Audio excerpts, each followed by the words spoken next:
सो देखिए वर्ब क्या है, जो एक्शन वर्ड्स होते हैं वो वर्ब्स होती हैं। फिर हमने पढ़ा कि जो वर्ब होती हैं वो रेगुलर और इररेगुलर वर्ब में डिवाइड हो जाती हैं। रेगुलर वर्ब्स वो वर्ब्स होती हैं जिनकी second and third form D, ED या आईडी पे एंड होती है और second and third form same होती है, राइट। और इररेगुलर वर्ब जहां पर ऐसा नहीं होता। और वर्ब की हमने फॉर्म्स पढ़ी, जैसे हमारी जो बेस फॉर्म होती है उसे बोलते हैं ओरिजिनल फॉर्म और इनफिनिटिव फॉर्म।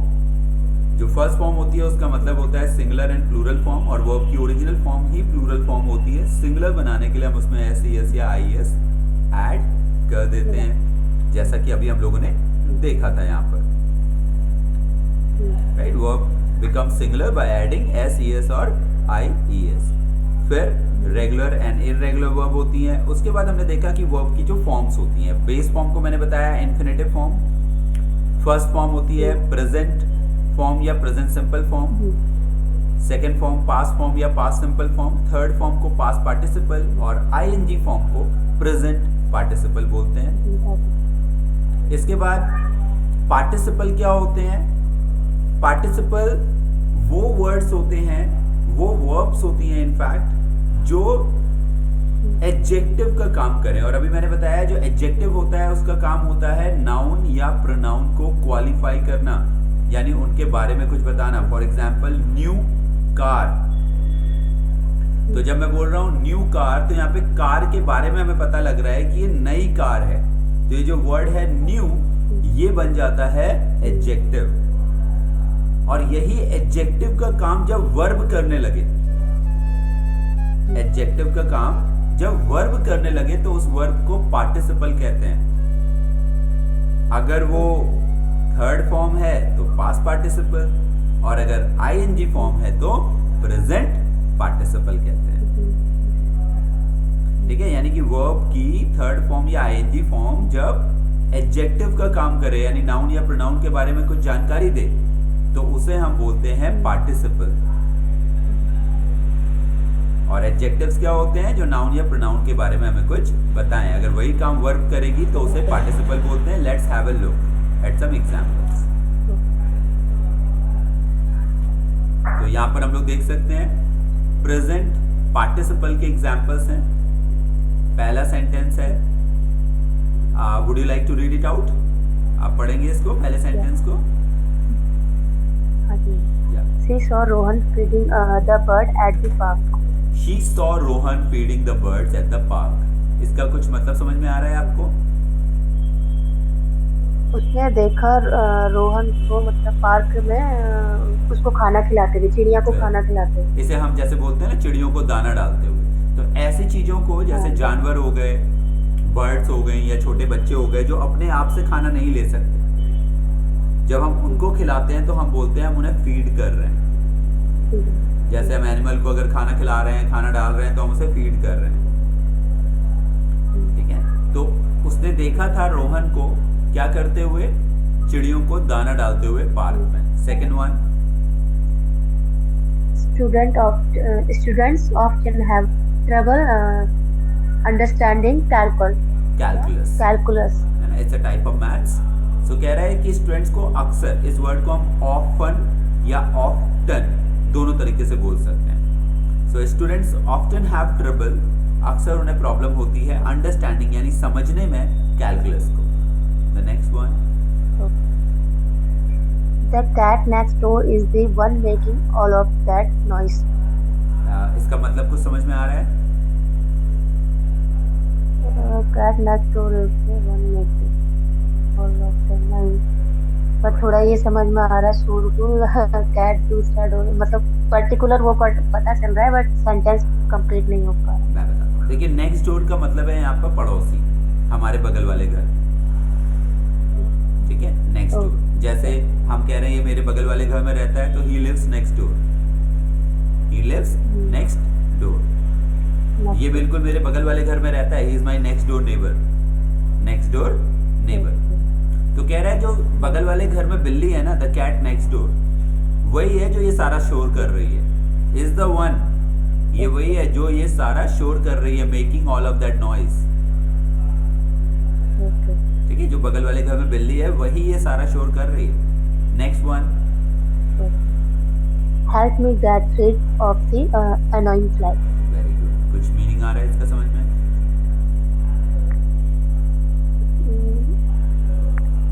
एक वर्ड का मतलब आपको बता देता हूं तो आपको शायद समझ जाए। Get rid of, get rid of, इसका मतलब होता है छुटकारा पाना।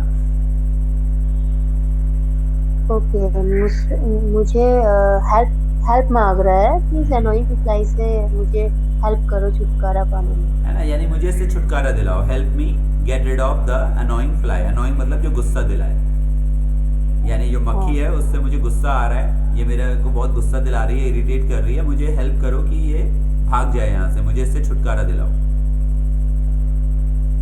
ठीक है, तो गेट रिड ऑफ माने होता है छुटकारा पाना। How will I get rid of this problem, मैं इस प्रॉब्लम से कैसे छुटकारा पाऊंगा?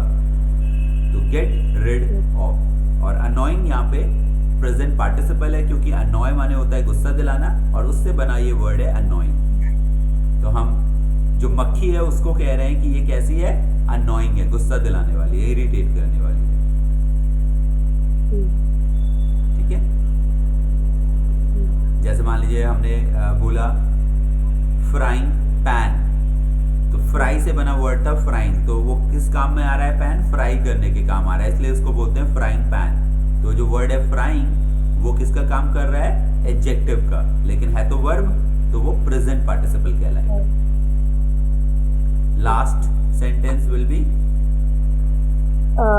Never disturb a sleeping bear. और इस वर्ड को हम पढ़ते हैं बेयर। क्या पढ़ते हैं? बेयर। बेयर। ठीक है, ऐसे ही जैसे हम पहनने के लिए वियर बोलते हैं ना, वो वियर नहीं होता है, क्या होता है? वेयर। वेयर। ठीक है, तो याद रखेंगे teddy bear, teddy bear. So never disturb a sleeping bear. I think इसकी मीनिंग तो बहुत इजी होगी। हाँ, सोते हुए बेयर को नहीं डिस्टर्ब करना, है ना, कभी डिस्टर्ब नहीं करना चाहिए, कभी भी उसकी नींद खराब नहीं करनी चाहिए। Very good. तो प्रेजेंट पार्टिसिपल समझ में आ गया। अब पास्ट पार्टिसिपल देखते हैं।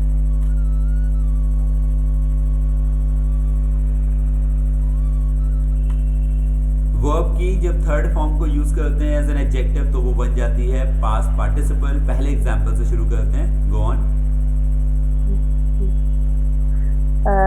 he had boiled eggs for the breakfast. Very good, he had boiled eggs for the breakfast। और क्या मतलब हमें समझ में आ रहा है यहाँ पर? उन्होंने ब्रेकफास्ट के लिए एग उबाले थे।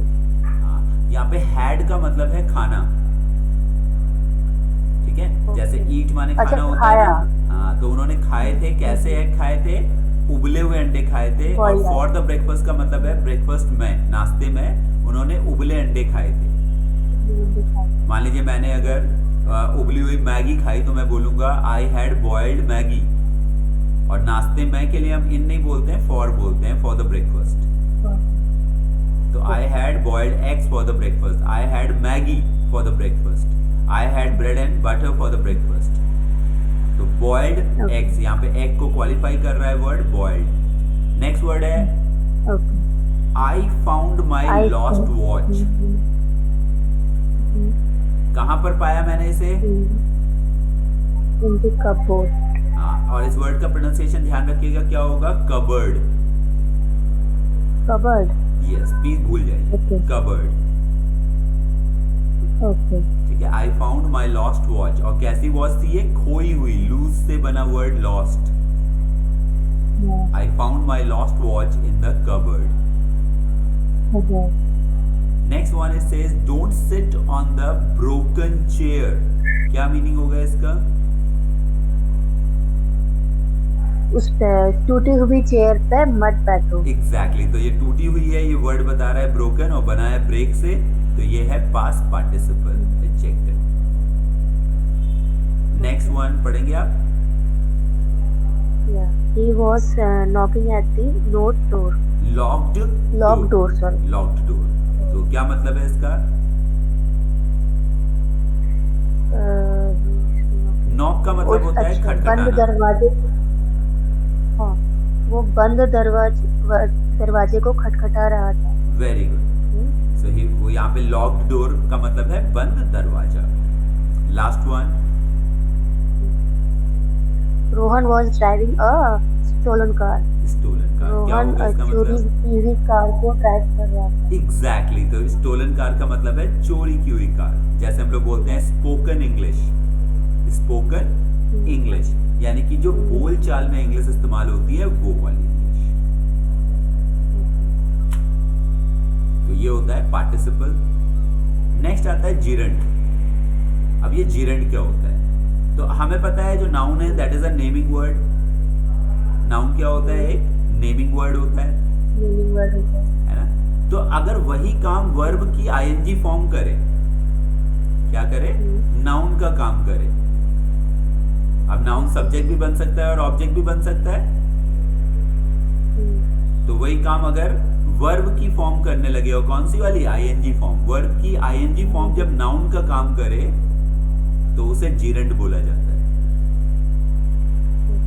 जैसे पहला सेंटेंस है swimming is a good exercise. तो यहां पर ये जो वर्ड है स्विमिंग, ये क्या है? जिरंड है, क्योंकि ये वर्ब की आईएनजी फॉर्म है जो नाउन का काम कर रही है।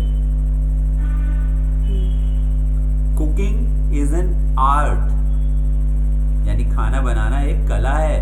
तो यहाँ पर वर्ड कुकिंग एक नाम का काम कर रहा है जो कि जिरंड बन जाएगा।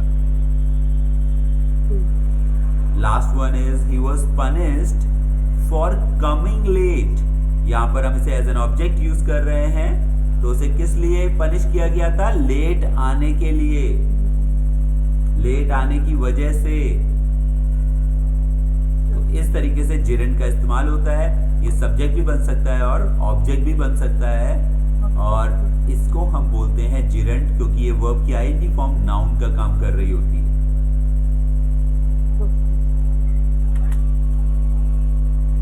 Moving on to the quiz. अब जो हमने पढ़ा है उसी पे बेस्ड ये क्विज है। तो बताएंगे ये जो वर्ड है सीन, ये इनमें से कौन सा रूप है? इन्फिनेटिव यानी बेस फॉर्म, पास्ट सिंपल यानी सेकंड फॉर्म, पास्ट पार्टिसिपल यानी थर्ड फॉर्म, कौन सा है ये?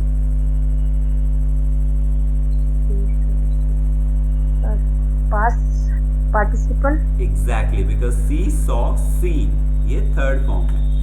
सुपर। नेक्स्ट वन इज, आपको बताना है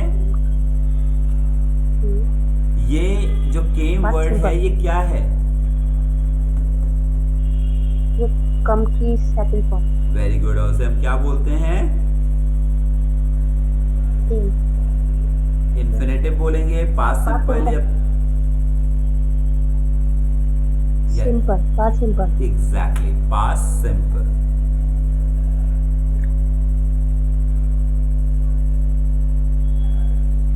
this one, past simple, this one also. Very good, because mistake, mistook, mistaken. Next part पे चलते हैं।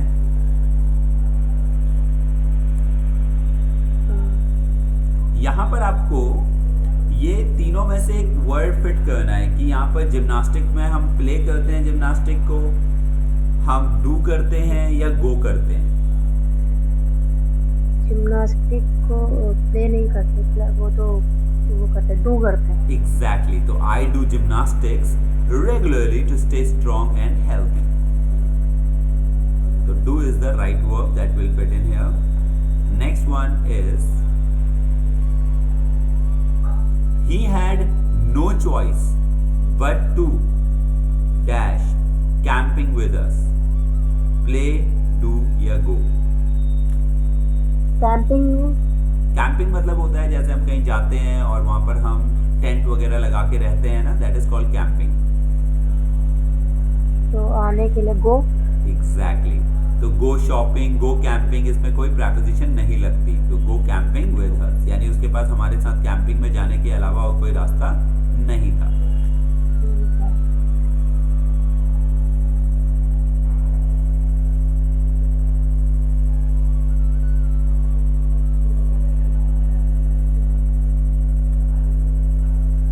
We often dash tennis at school these days.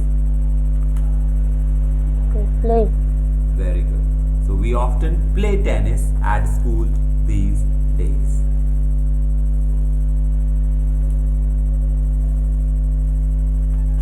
यहां पर आपको बताना है कि इन दोनों वर्ड्स में से कौन सा वर्ड एक वर्ब है.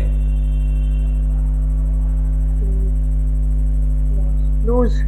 लूज यानी सेकेंड वन, क्योंकि जो पहला वाला है loss that is a noun, इसका मतलब है नुकसान.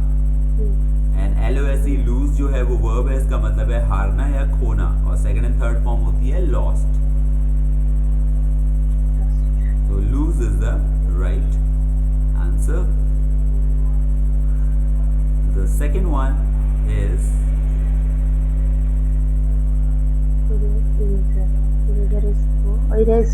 इरेज यानी मिटाना इज अ वर्ब. बिल्कुल सही जवाब. सो इरेज से ही वर्ड बनता है इरेजर.